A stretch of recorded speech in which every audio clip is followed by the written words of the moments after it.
ইব্রাহিম নবী ডাক দেয়া কয়, ও বিবি আমার সন্তানকে সাজা দাও, বাদশার দাওয়াতে নিয়ে যাব। এই কথা বলার পর বিবি আনন্দে তার সন্তানকে সাজায় দিল। মনে করছে দুনিয়ার কোনো বাদশার দাওয়াতে যাবে। ইসমাইলকে নিয়ে বাবা রওয়ানা। যখন রওয়ানা হয়ে গেলেন তখন ওই শয়তানে দেখে আর সহ্য করতে পারে না।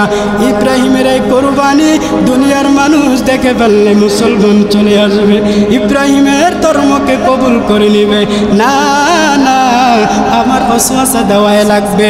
শয়তান চলে গেল মা হাজেরা আলাইহিস সালাতু ওয়াস সালামের কাছে, গিয়ে বলেন, ও হাজেরা, তোমার স্বামী তোমার সন্তানকে কোথায় নেয় জানুনি?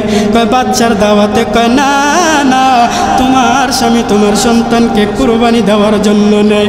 ইব্রাহিমের এই কথা স্ত্রী শোনার পর ডাক দিয়া বলে, টাকার অর্ডার, বলে আল্লাহ অর্ডার করেছেন, এই জন্য আল্লাহর রাস্তায় কুরবানি দেওয়ার জন্য নিতেছেন।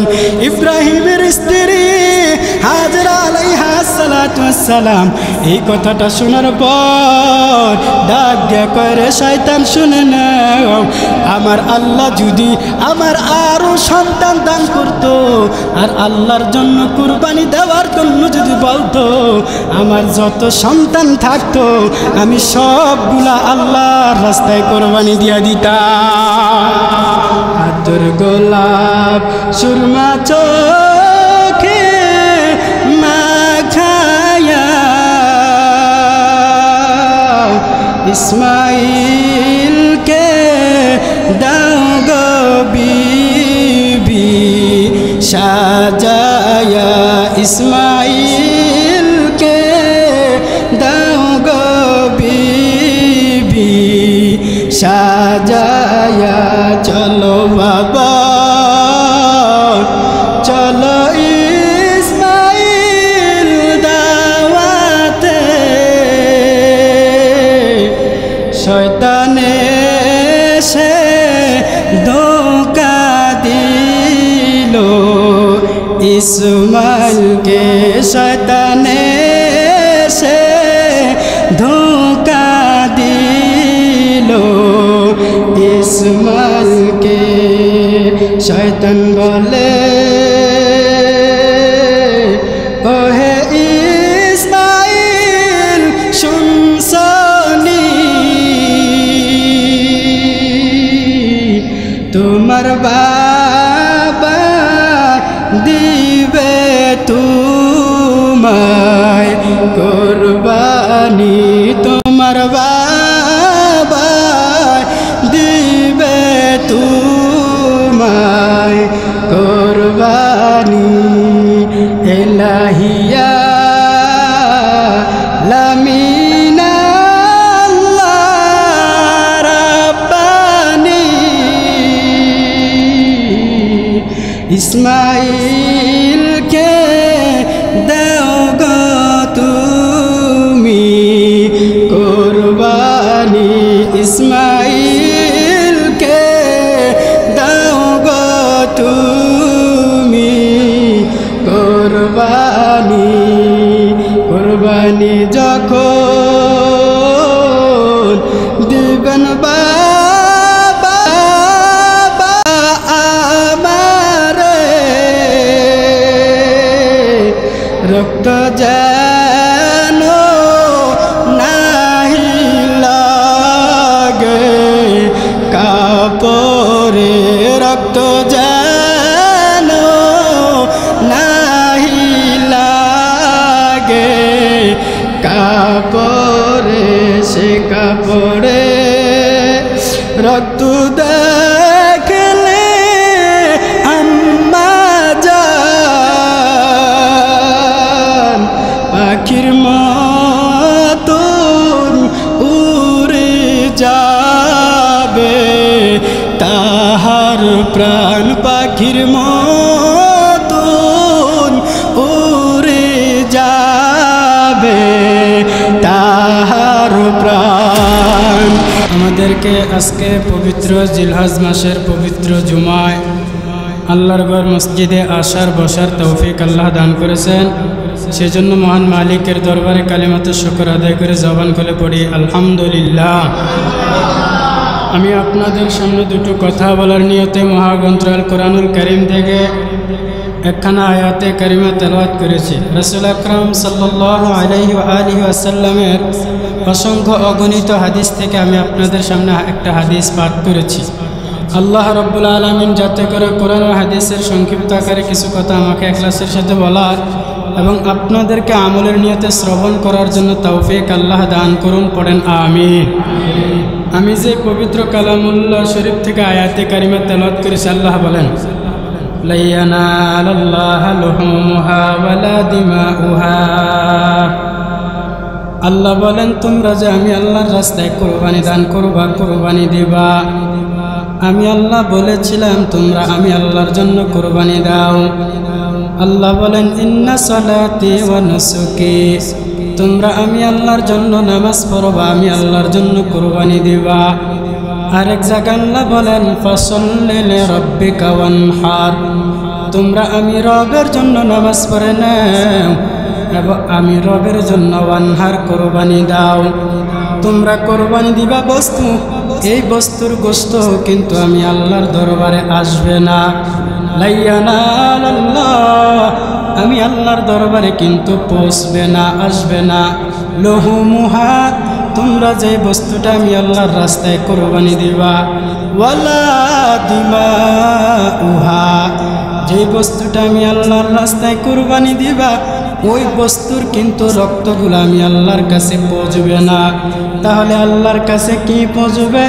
আল্লাহর কাছে যদি গোশত না যায়, আল্লাহর কাছে যদি রক্ত না যায়, আমরা যে এত কষ্ট করে মাথার ঘাম পায়ে পালাইয়া এত সুন্দর করে আমরা জন্তু আমরা ক্রয় করলাম, এই জন্তুর গোশত যদি আল্লাহর কাছে না যায়, এই জন্তুর রক্ত যদি আল্লাহর কাছে না যায়, তাহলে আল্লাহর কাছে কি যাবে?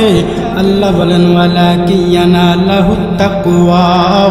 ও বান্দা শুনে নেও, তোমরা যে বস্তুটা আমি আল্লাহর রাস্তায় কুরবানি দিবা এর কিছুই আমি আল্লাহর দরবারে আসবে না, শুধুমাত্র কেবলমাত্র একমাত্র লাহুত তাকওয়া মিনকুম, তোমাদের তাকওয়া আমি আল্লাহর দরবারে আসবে। এর মানে বোঝা গেল আমরা যে বস্তুটা আল্লাহর রাস্তায় কুরবানি দেব এটা কিন্তু আল্লাহর রাস্তায় পৌঁছবে না, শুধুমাত্র কেবলমাত্র একমাত্র যেই বান্দা কুরবানি দান করবে ওই বান্দার দিলের হালাত একজনের কাছে পৌঁছবেন। বলেন তিনি কে? আল্লাহর কাছে যাবেন। আল্লাহ বলেন হে গোলাম, তোমরা যে কোরবানি দিবা তাকওয়াটা শুদ্ধ করে নাও, তোমরা ইখলাস ভালো করে নাও। কোরবানি দিবা মানুষ দেখানোর জন্য না, আমি আল্লাহর রাস্তায় যে জন্তু কোরবানি দিবা এটা কিন্তু তোমাদের দরবারে একটা মহা পরীক্ষা। এই পরীক্ষায় তোমরা পাশ করা লাগবে, আর যারা এই পরীক্ষায় পাশ করবা তাদের নাম আমি আল্লাহর আদালতে বন্ধু হিসাবে পরিচয় হবে। এই কোরবানি গোলাম এটা আল্লাহ বান্দাদের জন্য একটা পরীক্ষা স্বরূপ, যে বান্দারা আমি আল্লাহর রাস্তায় যে কোরবানি দিব এই কোরবানি দেওয়াটা যাতে গোশত খাওয়ার কারণ না হয়ে দাঁড়ায় যায়, এই কোরবানিটা যাতে মানুষ দেখানোর কারণ না হয়। হে আল্লাহর গোলাম, কোরবান মানে আল্লাহর নৈকট্য অর্জন করা, বান্দা আল্লাহর নিকটতম লাভ করবে। কিন্তু বান্দা জন্তু আল্লাহর রাস্তায় জবাই কইরা বান্দা আল্লাহর নিকটতম লাভ করবে। আর এই জন্তু জবাই করার মধ্যে যদি বান্দার নিয়তটা থাকে মানুষ দেখানো, বান্দার নিয়তটা থাকে যদি গোশত খাওয়া, বান্দার নিয়ত থাকে যদি মানুষ আমাকে বলবে আমি কোরবানি দাতা, আল্লাহ বলে না না, তোমার এই নিয়ত, এই কোরবানি, তোমার এই পরিশ্রম সবগুলো মানুষের জন্য হয়েছে, এগুলা কেবলমাত্র আমি আল্লাহর জন্য হয় না। এজন্য আল্লাহ বলেন বান্দা তোমরা যদি কোরবানি দাও আমি আল্লাহর জন্য দাও, কোরবানি দেওয়াটা তোমাদের জন্য পরীক্ষা। এই পরীক্ষায় আল্লাহ পাস করেছেন, এই পরীক্ষা করেছেন হযরত ইব্রাহিম আলাইহিস সালাতু ওয়াস সালাম। কেমন পরীক্ষা ইব্রাহিমকে আল্লাহ করছেন? আল্লাহ তাআলার বান্দা ইব্রাহিম নবী আলাইহিস সালাম আল্লাহর এতটা প্রিয় হয়ে গেছে, আমার আল্লাহ নবী হযরত ইব্রাহিম দীর্ঘ বছর হয়ে গেল সন্তান হারা পিতা দিন কাটায়, তার কোনো সন্তান নাই। আল্লাহর কাছে দোয়া করতে লাগলেন। 80 বছর পার হয়ে যাওয়ার পর আল্লাহর কাছে দোয়া করেন, রব্বি হাবিলি মিনাস সলিহিন, ও আল্লাহ আপনি আমাকে একটা নেককার সন্তান দান করেন। আল্লাহ তাআলা দোয়াটা এমনভাবে কবুল করেছেন, হযরত ইব্রাহিম আলাইহিস সালাতু ওয়াস সালামের দোয়াটা কবুল করে আল্লাহ বলেন, এই ইব্রাহিম শুনে নাও, ফাবাশশারনাহু বিগুলামিন হালিম, আমি আল্লাহ তোমাকে একটা সহন শক্তিশীল সন্তান দান করলাম। আমি আল্লাহ তাআলা তোমার দোয়াটা কবুল করে তোমাকে একটা সন্তান দান করলাম। আল্লাহর গোলাম দীর্ঘ বছর পর সন্তান হারা যখন আল্লাহর কাছে দোয়া করার পর আল্লাহ একটা সন্তান তাকে দান করলেন। ওই সন্তানটা পাওয়ার পর এতটা খুশি, তার নাম রাখছেন হযরত ইসমাঈল আলাইহিস সালাতু ওয়াস সালাম। আল্লাহর বান্দা নবী পয়গম্বর ইব্রাহিম দীর্ঘ বছর পরে সন্তান পাইয়া সন্তানের প্রতি একটু মায়া মহাব্বত বাইরা গেল, কারণ বৃদ্ধ বয়সে আল্লাহ সন্তান দান করেছেন, মায়াটা তেমন বাড়ায় দিল। আল্লাহর কি মহাপরীক্ষা! আল্লাহ তাআলা বলেন, ইব্রাহিম এই সন্তান আর তোর বিবি হাজারাকে এখানে রাখা যাবে না, যাও নিরালা জঙ্গলে রেখে আসো। ইব্রাহিম আল্লাহর অর্ডার পাওয়ার পর স্ত্রী হাজরা আলাইহিস সালাতু ওয়াস সালামকে আর সন্তান ইসমাইলকে নিয়া যখন জঙ্গলের মধ্যে চলে গেলেন, এমন মরুভূমি জঙ্গল, কোনো মানুষ নাই, কোনো বসত, কোনো বাড়ি ঘর নাই, এমন একটা নিরালা জায়গায় নিয়ে যাইতেছেন। হাজরা আলাইহিস সালাতু ওয়াস সালাম কি যেন বলবে বলবে বলবে ভাব, কিন্তু অন্তরে বড় ভয়, কি না জানি হয়। ইব্রাহিম নবীকে কিছু বলতে চায়, বলে না ভয়, কি যেন হয়ে যায়। ইব্রাহিম নবী চুপচাপ, কোনো কথা নাই।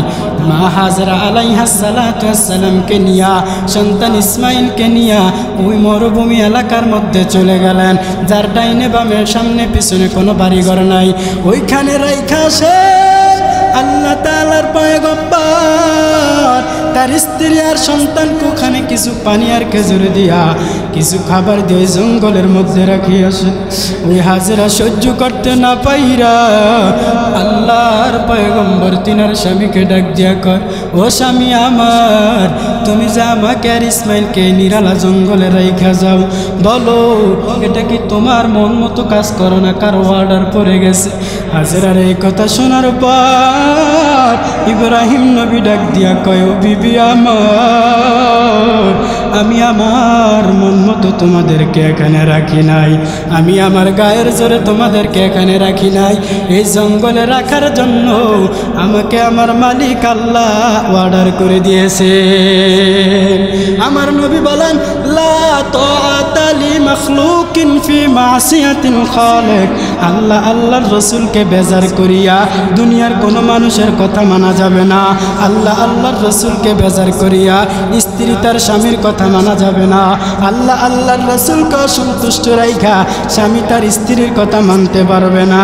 এ বিবি শুনে নাও, তুমি হাজরা আর আমার এই বৃদ্ধ বয়সে সন্তান ইসমাইলকে পাওয়ার পর আমার আল্লাহর হুকুম আমি অমান্য করতে পারবো না। আমার আল্লাহর অর্ডার হয়ে গেল, আমি তোমাদেরকে জায়গা রাইখা দিলাম। এই কথা বলার পর হাজরা বিন বিনে কান্না করে বলে, স্বামী আমার, তুমি যে ইসমাইলকে কিছু পানি আর খাবার দিলা, এই পানি আর খাবার কিন্তু বেশি দিন থাকবে না রে স্বামী, যাও যাও। আমি তোমাকে একটা কথা বলে যাই স্বামী, তুমি আমার জন্য না, তোমার সন্তান যে ইসমাইলকে রাইখা গেলা, কিছু খাবার তুমি তাকে দিলা, মাঝে মধ্যে যদি একটু সুযোগ পাও তোমার সন্তান ইসমাইলকে একটু দেখাশোনা করে যাইও। এই কথা বলার পর স্ত্রীর থেকে ইব্রাহিম নবী বিদায়। কিছুদিন পর কিন্তু পানি শেষ হয়ে গেল, খাবার শেষ হয়ে গেল, পানিও নাই খাবারও নাই। ওই বিবি হাজেরা তার বাচ্চাকে কি পান করাবে? ইতিহাসের মধ্যে মুফাসসিরিন কেরামগণ লেখে বিবি হাজেরার থুতাটা জিহ্বাটা ওই ইসমাইলের মুখের সাথে মিলে যায় যে একটু পানি বের হয় কিনা, লালা খাওয়ানো যায় কিনা। কারণ সন্তান ইসমাইল পানিবিহীন, ছটপট শুরু করে দিল, কান্নার আওয়াজ। মা হাজেরার স্তনের মধ্যে দুধের কোনো খবর নাই, কারণ খানা নাই, কি করা যায়? মা একবার ওদিকে দৌড়ায় আর একবার দুদিকে দৌড়ায় সন্তানকে দুধ পান করানোর জন্য, পানি পান করানোর জন্য। কোথায় গিয়ে পানি পায় না, হঠাৎ করে সাফা মারওয়ার পাহাড়ের দিকে তাকায় দেখতেছে একটা ঝিকমিক ঝিকমিক করতেছিল। মা হাজেরা মনে করছিল ওখানে পানির কোনো আবির্ভাব পাওয়া গেল, তাকায় দেখে পানি নাই, একটু বালুর মধ্যে সূর্যের তাপ লাগার কারণে ঝিকমিল করতেছিল। মা হাজেরা একবার সারোয়া একবার মারওয়া দৌড়ায়, সাফা দৌড়ায়, মারওয়া দৌড়ায়, এভাবে এভাবে 7 বার চক্কর মারলো। এই মা হাজেরার দৌড়টা আমার আল্লাহর কাছে এত পছন্দ হয়েছে, আমার আল্লাহ ফেরেশতাদেরকে সাক্ষী রেখে বলেন, এ ফেরেশতারা শুনে নাও, আমার বান্দি হাজেরা যে সাফার মারওয়া দৌড়াইলো, এই দৌড়টা আমি আল্লাহর কাছে এত পছন্দ হয়ে গেল। দুনিয়ার মধ্যে যদি কোনো হাজিরা হজ করতে যায়, ওই হজ করতে গিয়া যদি আমার বান্দি হাজিরা যেখানে দৌড় দিল সেখানে যদি হাজিরা চক্কর না দেয়, তাহলে আমি আল্লাহ ওই হাজিদের হজ কবুল করব না। এত পছন্দ হয়ে গেল হাজেরার এই চক্কর মারাটা, আল্লাহর কাছে পছন্দ হয়ে গেল। হঠাৎ করে তাকায় দেখে কোনো পানির খবর নাই, কিন্তু ইসমাইলের পায়ের কিনারায় তাকায় দেখে একটু পানির আবির্ভাব দেখা গেল। কেউ বলেন জিব্রাইল ডানা দিয়ে বাড়ি দেওয়ার পর এখানে পানি উঠলো, আবার কেউ তাফসিরের মধ্যে লেখেন ইসমাইল তিনার পায়ের আঘাতে ওখান থেকে পানি উঠলো। এমন অজরে পানি উঠা শুরু হয়ে গেল। মা হাজেরা পানি উঠার অবস্থা দেখে পানিকে বলে, হে পানি জমজম মানি থেমে যাও, হে পানি জমজম মানি থেমে যাও। এরকম আরবি শব্দ দিয়ে বললেন, জমজম মানি থেমে যাও। হাজেরার এই কথা বলার পর পানিগুলা থেমে গেল।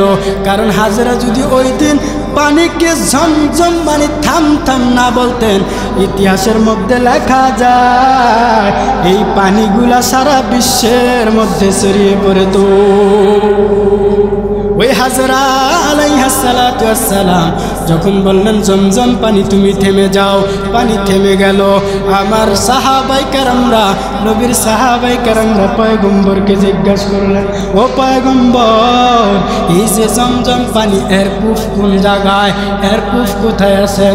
আমার নবী ডাক দিয়ে কয়, সাহাবাই কেরাম শুনি না, এই জমজমের পানির কুফ হলো হাউজে কাউসারের মধ্যে। আরেকটু আস্তে কোন সুবহানাল্লাহ। এ সাহাবায়ে কেরাম শুনো, এই যে জমজম পানি এর কুফ হলো, এর সম্পর্ক হলো হাউজে কাউসারের মধ্যে।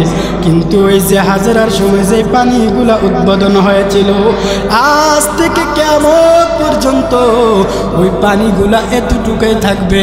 কত হাজিরা মিলিয়ন মিলিয়ন ট্রিলিয়ন বিলিয়ন পানি নেয়, কত হাজিরা হজ করতে গিয়ে এখানে পানি নেয়। আল্লাহর কি কুদরত! ওই প্রথমত যে পানিগুলা ছিল এখনো পর্যন্ত সেই পরিমাণ পানি আছে, বিন্দু পরিমাণ পানি কমেও না বাড়েও না। এই কুদরত কার? আরেকটু আওয়াজ করে বলেন কার? কাদের কুদরত দারি বরকামাল, আনতা রব্বি আনতা হাসবি জুল জালাল, তুই কাদের জলিলুল্লাহ জাহাদার, বহরহাল তুই মেরা নিগাহদার। মুসলমান ইমানদার আল্লাহর গোলাম ইব্রাহিম নবীর এক পরীক্ষা শেষ হয়ে গেল।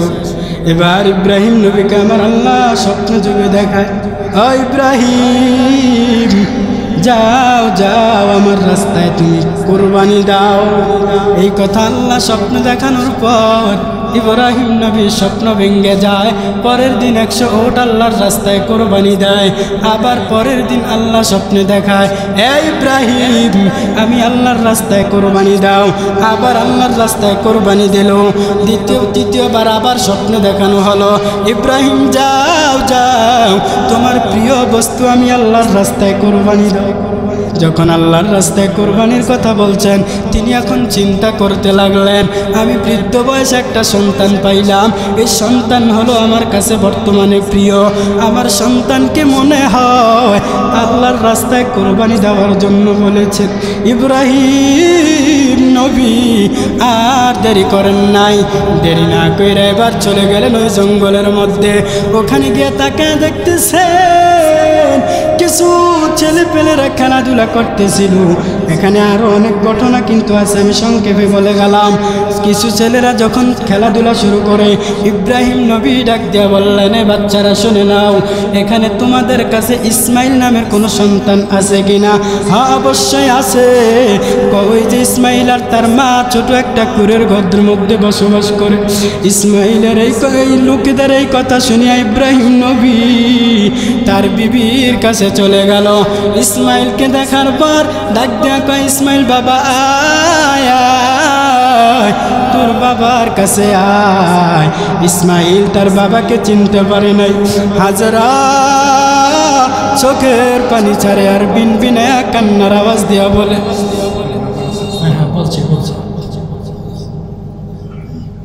হাজরা ডাক দিয়া কয়, ও স্বামী আমার, আপনি ছোটবেলা আপনার সন্তানকে রেখে গেলেন, এখন আপনার সন্তান একটু প্রায় আপনার সাথে হাঁটা চলার সময় হয়েছে, আপনাকে চিনতে পারে নাই। হাজরা চিনাই দিল, যাও এটা তোমার বাবা। এই কথা বলার পর বাবার কাছে গেলেন। এবার হাজরাকে ইসমাইল ডাক দিয়া কয়, বিবি আমার আল্লাহর অর্ডার হয়ে গেছে ইসমাইলকে কোরবানি দেওয়ার জন্য। এই কথা কিন্তু হাজরাকে আগে বলে নাই। ইব্রাহিম নবী তার স্ত্রীর কাছে গিয়া বলে, ও বিবি আমার, দাও দাও আমার সন্তান ইসমাইলকে তুমি সুন্দর করে গোসল করে সাজায় দাও। আতর গোলাপ সুরমা চোখে মাখায়া ইসমাইলকে দাও গো বিবি সাজায়া, ইসমাইলকে দাও গো বিবি সাজায়া। চলো বাবা চলো ইসমাইল দাওয়াতে, শয়তানে সে ধোঁকা দিল ইসমাইলকে, শয়তানে সে ধোঁকা দিল ইসমাইলকে। শয়তান বলে, ও হে ইসমাইল শুনছনি, তোমার বাবা দিবে তোমায় কোরবানি, তোমার বাবা দিবে তোমায় কোরবানি। এলাহিয়া লামিনা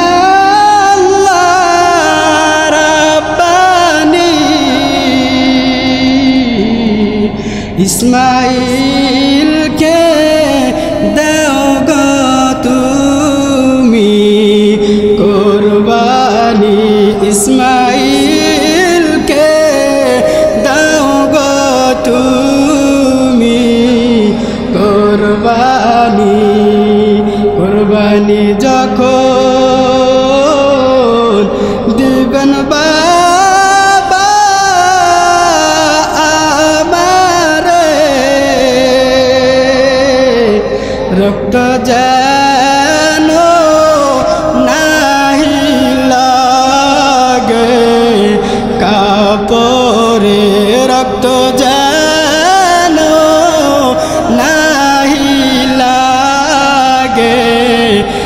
কাপড়ে সে কাপড়ে রক্ত দেখলে আম্মা জান পাখির মতন উড়ে যাবে তাহার প্রাণ পাখির মতন উড়ে যাবে তাহার প্রাণ। ইব্রাহিম নবী ডাক ডাক ও বিবি আমার সন্তানকে সাজা দাও, বাদশার দাওয়াতে নিয়ে যাব। এই কথা বলার পর বিবি আনন্দে তার সন্তানকে সাজায় দিল। মনে করছে দুনিয়ার কোনো বাদশার দাওয়াতে যাবে। ইসমাইলকে নিয়ে বাবা রওয়ানা। যখন রওয়ানা হয়ে গেলেন তখন ওই শয়তানে দেখে আর সহ্য করতে পারে না। ইব্রাহিমের এই কোরবানি দুনিয়ার মানুষ দেখে ফেললে মুসলমান চলে আসবে, ইব্রাহিমের ধর্মকে কবুল করে নেবে। না না, আমার ওয়াসওয়াসা দেওয়াই লাগবে। শয়তান চলে গেল মা হাজেরা আলাইহিস সালাতু ওয়াস সালামের কাছে, গিয়ে বলেন ও হাজেরা, তোমার স্বামী তোমার সন্তানকে কোথায় নেয় জানোনি? কয় বাচ্চার দাওয়াতে। কয় না না, তোমার স্বামী তোমার সন্তানকে কুরবানি দেওয়ার জন্য নেয়। ইব্রাহিমের এই কথা স্ত্রী শোনার পর ডাক দিয়া বলে, এটা কার অর্ডার? বলে আল্লাহ অর্ডার করেছেন, এই জন্য আল্লাহর রাস্তায় কুরবানি দেওয়ার জন্য নিতেছেন। ইব্রাহিমের স্ত্রী হাজেরা আলাইহিস সালাতু ওয়াস সালাম এই কথাটা শোনার পর ডাক দিয়া কয়, রে শয়তান শুনে নাও, আমার আল্লাহ যদি আমার আরো সন্তান দান করত আর আল্লাহর জন্য কুরবানি দেওয়ার জন্য যদি বলতো, আমার যত সন্তান থাকতো আমি সবগুলা আল্লাহর রাস্তায় কুরবানি দিয়া দিতাম। শয়তান দেখলো হাজেরা আলাইহিস সালাতু ওয়াস সালামকে থামানো যায় না, কি করা যায়? এবার ইসমাইলের কাছে চলে গেল। যখন মিনা বাজারে গেল তখন ইসমাইলকে ধোকা দেওয়া লাগলো। হে ইসমাইল শুনে নাও, তোমার বাবা তোমাকে কুরবানি দিবে। না না, এর শয়তান বাবা হইয়া সন্তানকে কুরবানি দিতে পারে না, পারে না। না, তোমার বাবাই তোমাকে কুরবানি দিবে। যখন তাকে দেখলো ইসমাইল ডাক দেয়, কয় বাবা তুমি নাকি আমাকে কুরবানি দেওয়ার জন্য নাও। এই কথা বলার পর ইব্রাহিম নবী ডাক দেয়া কয়, এটা শয়তান, তুমি শয়তানকে পাথর মারো। ওই জায়গায় 3টা পাথর মারলেন। এই পাথর মারাটা আমার আল্লাহ এমনভাবে কবুল করেছেন। আল্লাহ বলেন, ফেরেশতারা শুনে নাও, আমার ইসমাইল যেখানে পাথর নিক্ষেপ করেছেন শয়তানকে কেন্দ্র করে, যত হাজিরা হজ করতে যাবে তারা যতক্ষণ পর্যন্ত ইসমাইলের নমুনায় পাথর শয়তানকে নিক্ষেপ না করবে ততক্ষণ পর্যন্ত তাদের হজ আমি কবুল করব না। আল্লাহ তাআলা পাথর নিক্ষেপ করাটাও কবুল করেছেন। এবার ইসমাইলকে যখন নিয়ে গেলেন, নিয়ে যাওয়ার পর এবার ইব্রাহিম বলে, বাবা আমি তোমাকে কেন আনছি জানোনি? বলে না জানি না, অনেক কথা এখানে রয়ে গেছে, সংক্ষেপে আমি বলে দিলাম। ইসমাইল বলে, বাবা বলো তুমি আমাকে এখানে কেন আনলা? তখন ইব্রাহিম ডাক দেয়া কয়, সন্তান আমার আল্লাহর অর্ডার হয়ে গেছে, আল্লাহর রাস্তায় তোকে কুরবানি দিব, বলো তোমার কি মতামত? ইব্রাহিমের কথা শোনার পর তার সন্তান ডাক দেয়া কয়, বাবা ইয়া আবাতি ফাআল মা তু'মার সাতাজিদুনি ইনশাআল্লাহু মিনাস সাবিরিন। ও বাবা আর দেরি করবা না, আমার আল্লাহ যে আদেশ করেছেন তাড়াতাড়ি তুমি আর আদেশগুলা পূরণ করে নাও, আর তুমি আমাকে একজন ধৈর্য ধারণকারী বান্দা হিসাবে পাইবা। ও বাবা তুমি আর দেরি করবা না। এই কথা বলার পর ইসমাইল একটু আবদার রেখে গেলেন, বাবা আপনি যখন আমাকে জবাই করবেন করবেন, এই কথাটা যদি আপনি আমার বাড়িতে বলতেন, আমি আমার দুঃখিনী মায়ের কাছ থেকে বিদায় নিয়ে আসতাম। কারণ যখন আপনি আমাকে আমার মাকে জঙ্গলের মধ্যে রেখে আসছেন, তখন কিন্তু আমার মা অনেক কষ্ট করেছেন আমার জন্য। ও বাবা, আমি আমার মায়ের কাছ থেকে একটু বিদায় নিয়ে আসতাম। যাই হোক, কোনো আপত্তি নেই, বিদায় নিয়ে আসতে পারি না। তবে আপনি যখন আমাকে জবাই করবেন, আমার 3টা ওসিয়ত আপনি পালন করেন, 3টা শর্ত গ্রহণ করে নেন। 1 নম্বর শর্ত, বাবা আমাকে জবাই করার আগে আমার হাতগুলা শক্ত করে হাত পাগুলা বেঁধে নেন। 2 নম্বরে চোখের ভিতরে একটা গামছা বেঁধে নেন। 3 নম্বর, বাবা যখন আমাকে জবাই করবেন, আমার রক্ত মাখা জামাটা আপনি আমার মায়ের কাছে নিয়ে পৌঁছায় দিবেন। আমার মা যদি আপনার সাথে ইসমাইলকে দেখতে না পায়, মনে বড় কষ্ট পাবে, তখন আমার জামাটা দেখে দেখে সান্ত্বনা ভোগ করবে। এই 3টা যখন ওসিয়ত করলো, শর্ত দেওয়া গেল, ইব্রাহিম নবী যখন হাত পাগুলা বেঁধে নিলেন। হাত পাও বাঁধার কারণ আছে এখানে অনেকগুলা, এর মধ্যে একটা কারণ আমি বলে যাই। ইসমাইল বলেন, বাবা আপনি যখন আমাকে জবাই করবেন, আমি জবার তার যন্ত্রণা সহ্য করতে না পাইরা চটপট করব। এই চটপট করার কারণে আমার পাগুলো আপনার গায়ে লাগবে, এতে বেয়াদুবি হতে পারে, এজন্য আমার হাত পাগুলা শক্ত করে বেঁধে নেন। বাবা 2 নম্বরে চোখগুলা সুন্দর করে বেঁধে নেন, কারণ আপনি যখন আমাকে জবাই করবেন, আমার চোখে আপনার চোখ যদি মিলিয়া যায়, তখন আপনার কাছে একটা মায়ার অনুভূতি কাজ করবে। মায়াটা কাজ করলে আপনি আমাকে জবাই করতে পারবেন না, আমার আল্লাহর হুকুম অমান্য হয়ে যাবে। আপনি আমার চোখগুলা বেঁধে নেন আর জামাটা আমার মায়ের কাছে পৌঁছায় দিয়েন। এই শর্তগুলা দেওয়ার পর যখন ইব্রাহিম নবী তার সন্তান ইসমাইলকে এভাবে নিলেন, এবার শোয়ানোর পরে ছুরি যখন গলায় ধরবেন, আমার আল্লাহ ছুরিকে সাবধান করে দিলেন, সাবধান আমার ইসমাইলের যাতে একটা পশমও কাটা না যায়। এই বলিয়া যখন ছুরির আঘাত শুরু করলেন, আল্লাহর কুদরত, আসমানের ফেরেশতারা কান্নার আওয়াজ, জমিনের ফেরেশতারা কান্নার আওয়াজ। এটা কেমন কি পরীক্ষা বাবার হাতে সন্তানের জবাই, এটা তো সহজে মেনে নেওয়া যায় না। যখন ইব্রাহিম ছুরি পোষাইতেছেন, ইসমাইল দাঁড়ায় গেল, দেখে ইসমাইল কোনো জবাই হয় নাই। ইব্রাহিম মনে করলেন ছুরিটা মনে হয় দাঁড় নাই। এই ছুরিটার দাঁড় ট্রাই করার জন্য পাশে একটা পাথর ছিল, পাথরে ছুরিটা রাখতে দেরি হয়, পাথরটা 2টা ভাগ হইতে দেরি হয় নাই। ইব্রাহিম বলল, আল্লাহ বুঝি আমার কোরবানি কবুল করবেন না, পাথর ভাগ হয়ে গেল, আমার সন্তান কেন জবাই হয় নাই। এবার ডাকতেছে, ইসমাইল আবার শুয়ে পড়, যতক্ষণ পর্যন্ত হাতে রক্ত না লাগবে ততক্ষণ পর্যন্ত তোর এখান থেকে উঠানো হবে না। এই পদক্ষেপ নিয়ে ইব্রাহিম তার সন্তানের গলায় যখন ছুরি লাগাইতে লাগলেন, আমার আল্লাহ তো ছুরিকে আদেশ করেই দিয়েছেন। আল্লাহর বান্দা ছুরি পোষাইতেছেন, কিন্তু দেখে না না ইব্রাহিমের হাতে রক্ত লাগানো পর্যন্ত ছাড়বে না। আল্লাহর আরশের মধ্যে জোশ মায়া লাগিয়া গেল, জোশের মায়ার তাপ পড়ে গেল। আমার আল্লাহ বলেন, হে জিব্রাইল যাও, জান্নাত থেকে একটা দুম্বা নিয়া আমার ইসমাইলকে ছুরির থেকে সরাইয়া আমার ওই দুম্বাটা ইসমাইলের জায়গায় তুমি শোয়া দাও। যখন জিব্রাইল সুযোগ পাইলেন, হুকুম পাইলেন, হুকুমটা পাওয়া মাত্র দুম্বা নিয়া হাজির, ইসমাইলকে সরাইয়া ইব্রাহিমের ছুরির তলে ওটটা দিয়া দিলেন, সাথে সাথে কেটে গেল, রক্তটা ইব্রাহিমের হাতে স্পর্শ হয়ে গেল। এবার ইব্রাহিম মনে করছেন ইসমাইল জবাই হয়ে গেল। আল্লাহর কি কুদরত, যখন চোখ খুইলা দেখলেন ইসমাইল পাশে দাঁড়ানো, অচেনা জন্তু ইব্রাহিমের ছুরি পচে গেল। ইব্রাহিম দেখে আবার কি বললেন, আল্লাহর কাছে বললেন, আল্লাহ মনে হয় আমার কোরবানি কবুল হয় নাই।